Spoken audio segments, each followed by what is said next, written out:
Today I'm going to build a ramp for a shed. This is one that we're remodeling. Also, this messy garage here, this is a house that we're remodeling, so it's a real mess in here. And it needs cleaned. So I have 3 12-foot 2x4s, and then I got 6 12-foot 1x6s.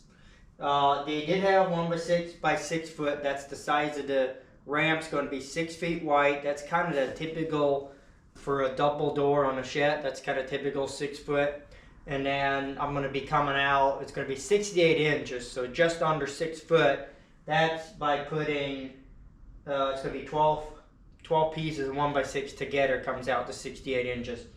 So I got the 12 footers because it's just cheaper to get 12 foot 1x6s than it is to get 6 footers. So I'll just cut them in half and use them that way.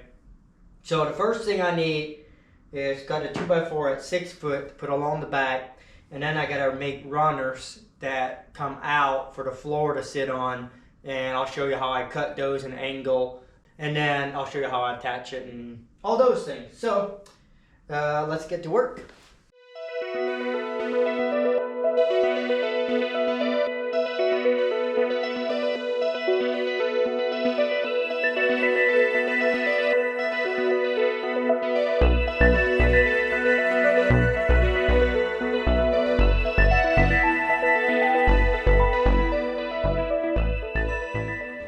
Okay, so here's my first runner, I call them. I laid out the floor there, call that the floor and this the runner. That's 68 1/4, like 68 3/8 actually, with them all tight together. So I made this piece, so you know this is gonna come down, like kind of like you mentioned a roof. You know, just the ramp, these are gonna go on here like this. So I made this just a little bit shorter than what those are, so you get a little bit of that hangover. So I made this one 66 1/2. I had to go 1.5 inches less because I'm going to add a 2x4 on the front that goes across. And then this here, I cut at a 212 pitch because this is going to go up against the, if I can see here, it's going to go against the building like that and slope out. This angle is going to depend on how high your building's off the ground, because if it's higher up, you need more of an angle because it's steeper, lower, you know, all that kind of stuff.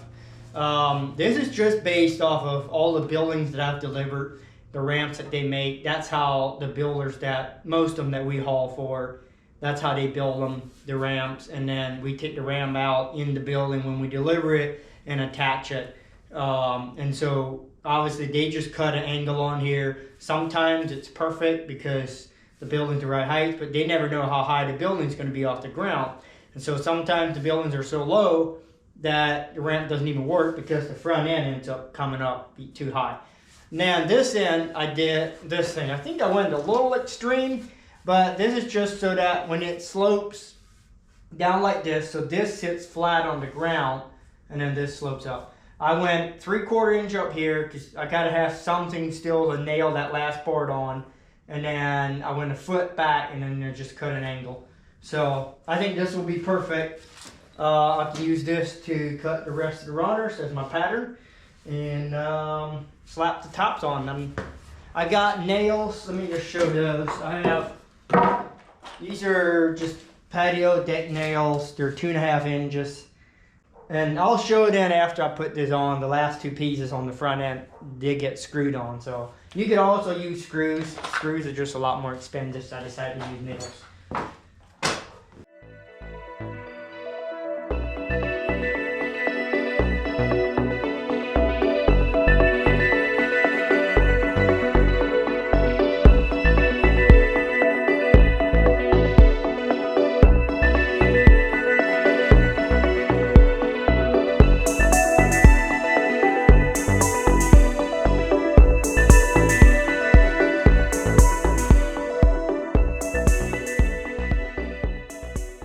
Another thing that I almost forgot, I got this on here to space them right.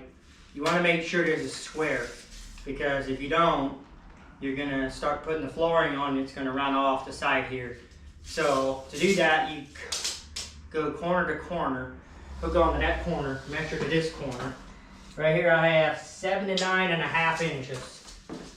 And then I'll do it this way. And I got, that's it, 79, 97. 97.5 and 98.5 here. So I'm exactly 1 inch off. So that means I gotta push this corner up. So if I'm at an inch house, so it should be at 98. There's 98.25.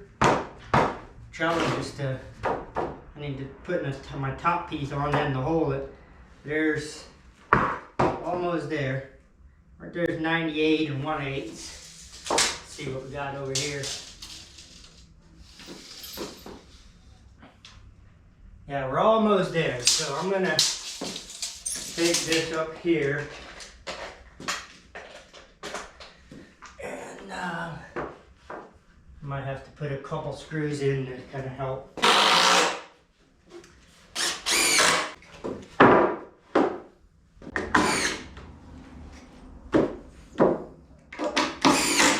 Okay. I'm always a little picky about which side to turn up. I kind of look at the grains often. So like this one here, and you probably can't see it. See if I can get close enough here. So I see the grains go like this, round it, whenever I do decking. And I'm not even sure, this is just how I was taught to do it, and I'm not sure why. But I think it's because if this board wants to bow, if it ever bows, it'll bow this way. So the middle will kind of come up.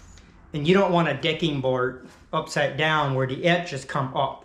You'd rather have the middle come up. So that's why I always try to, I don't really have to look at the grains. You can just see this side is lighter. The grains look different.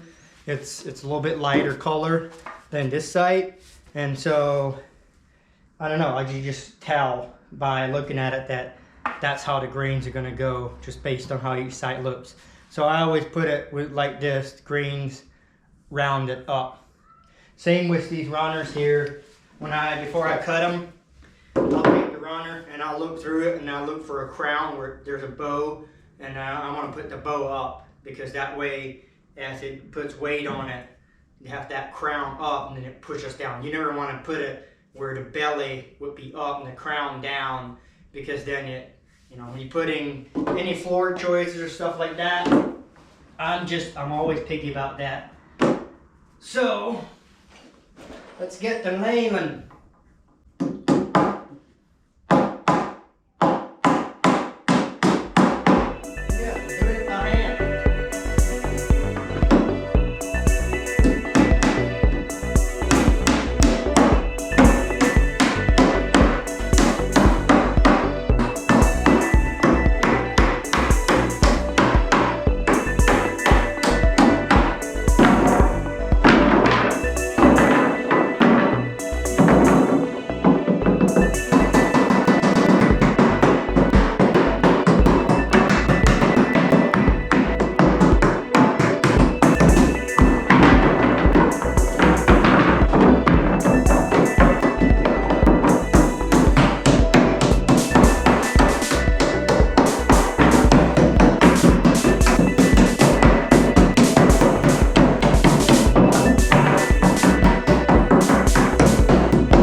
Okay,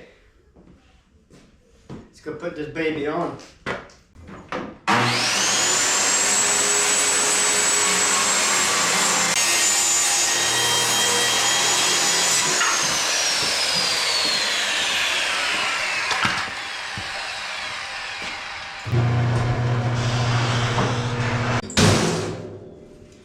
Yep, that's my plan.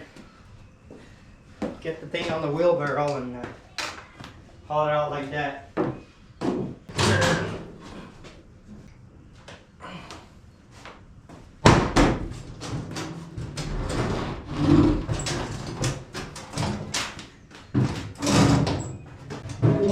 I can still get to it, but you're gonna have to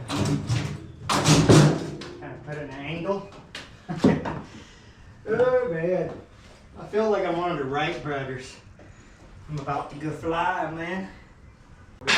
All I need to do is flip it around so it lays flat like this.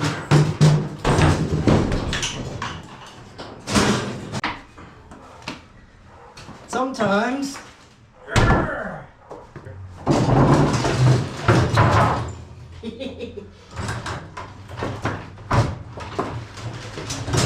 trying to be a man here. Just acting like a typical man right here.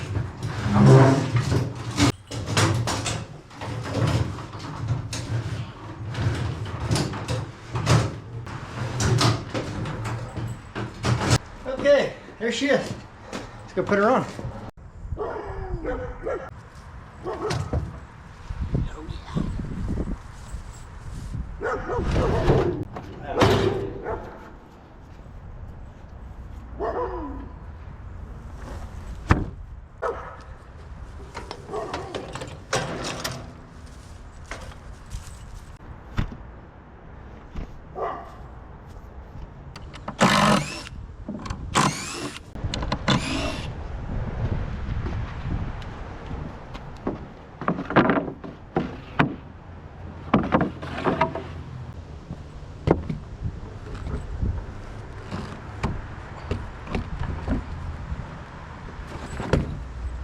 Be easier if I open the doors, but I don't have a chain on them to hold them, so they just blow open.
Okay, now these two pieces.